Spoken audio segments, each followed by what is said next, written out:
with his heart for him to send the man's own death certificate in his hand and have him take it to the captain of the host. Something had to not be right with David's heart, that after the man died that he had killed, he then took the man's wife in his own chambers and acted like nothing had happened. Something had to not be right with his heart for him to just go on like he ain't done nothing. But that's why God always sends you a word.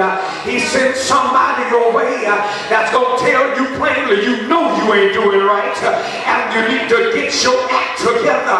Because when Nathan came unto David and gave him that story about the ewe lamb, David could see the fault in the man in the story, but he couldn't see his own fault. Don't that sound like some of us today? We can see everybody else's fault, but we cannot see our own fault. And that's when God will send somebody special to make me see myself for who I really am. It don't matter how I see other people. What really matters is how I see myself. That's why the Bible encourages us that you need to examine yourself to make sure that you're still in the faith. You need to put yourself to the test. This ain't about brother and sister so-and-so. This is about you and God. And when Nathan told him, thou art the man, that's when David fell down on his knees and asked God to create in me a clean heart. I know I got to change, and it's going to start with my heart. I know I got to do things differently, and it's going to start in my heart. If I get my heart together, I can get my life together. And if you're ever going to be better than what you are right now, you need to change your heart. It starts in the heart. It starts in the seat of your emotions.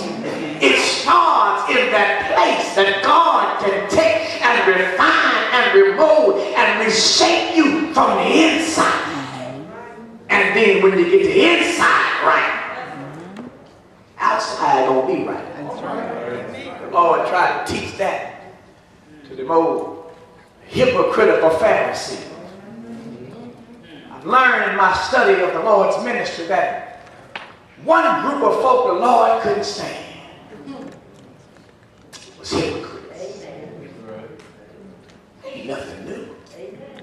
Solomon said in Proverbs chapter 6, verse number 16, 6 things that the Lord hates.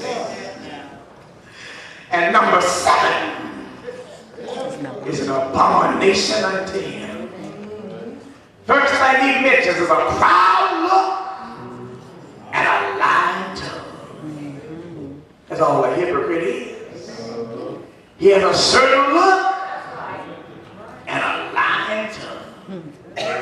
Because he's trying to present himself as one way, when in reality, he a whole different way.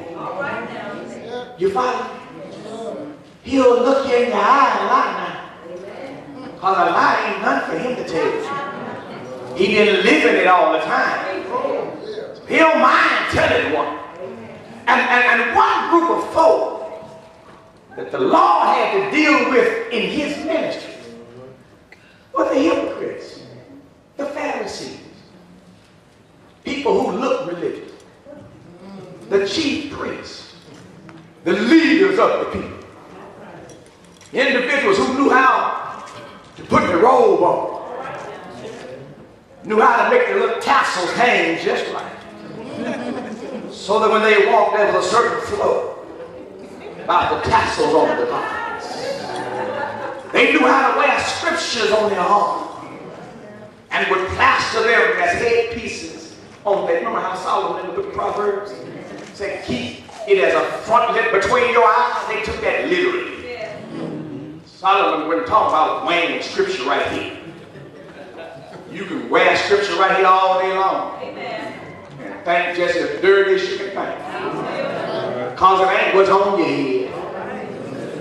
It's what's in your head. Come on in the room. And so the Lord says that you Pharisees and scribes make a big deal of cleaning up the outside, but the inside is full of dead men. keep up.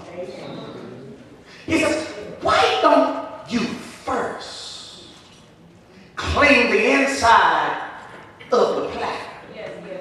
The Lord used a vessel as an analogy of how to keep my mind and body clean. He says, you may clean the outside of the cup and the platter. And the inside is just as dirty as it can be.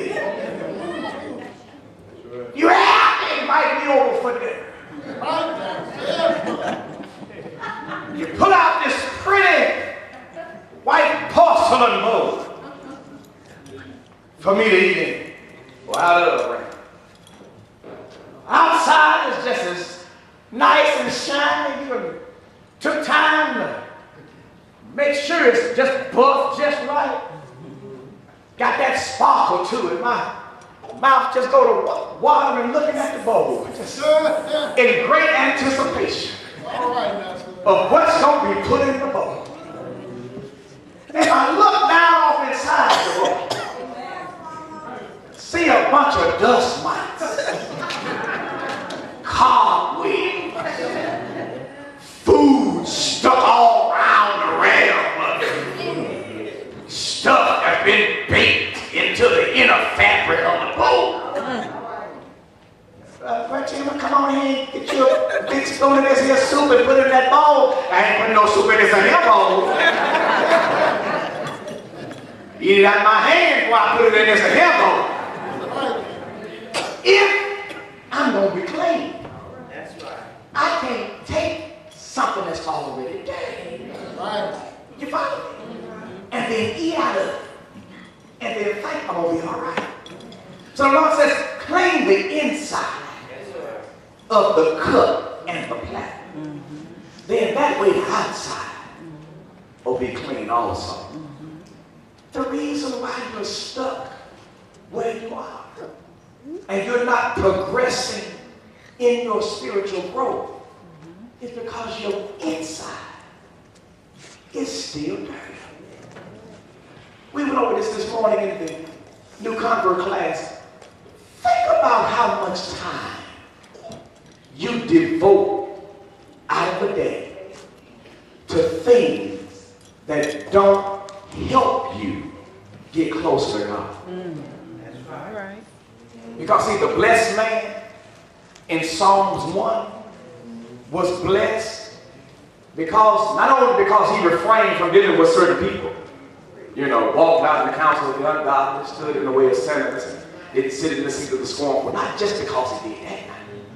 But the Bible says the reason why he's blessed, because his delight, his joy, what made him happy was just spending some alone time with God. And the Bible says it was in God's law that he meditated day and night. How much time out of the day do you devote to just spending some quality time with God?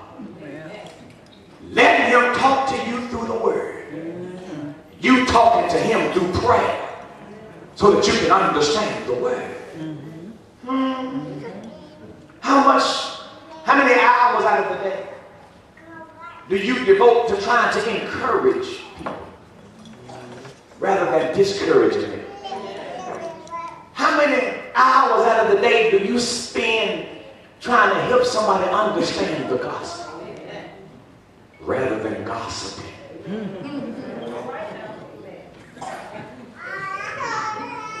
No, that hurt right there. Because when's the last time your phone rang and somebody said, child, have you heard? And hold on, baby, have you heard that Jesus died on Friday? And died one Sunday morning. Now everything that comes after that is irrelevant to me making it to my destination. I don't want to hear about it. In Ephesians chapter 5, the Apostle Paul says that folk who perform those works of darkness, it's a shame to even speak of those things which are done of them in secret. That's the stuff we like to talk about the most. Well, now, you know, don't quote me on it.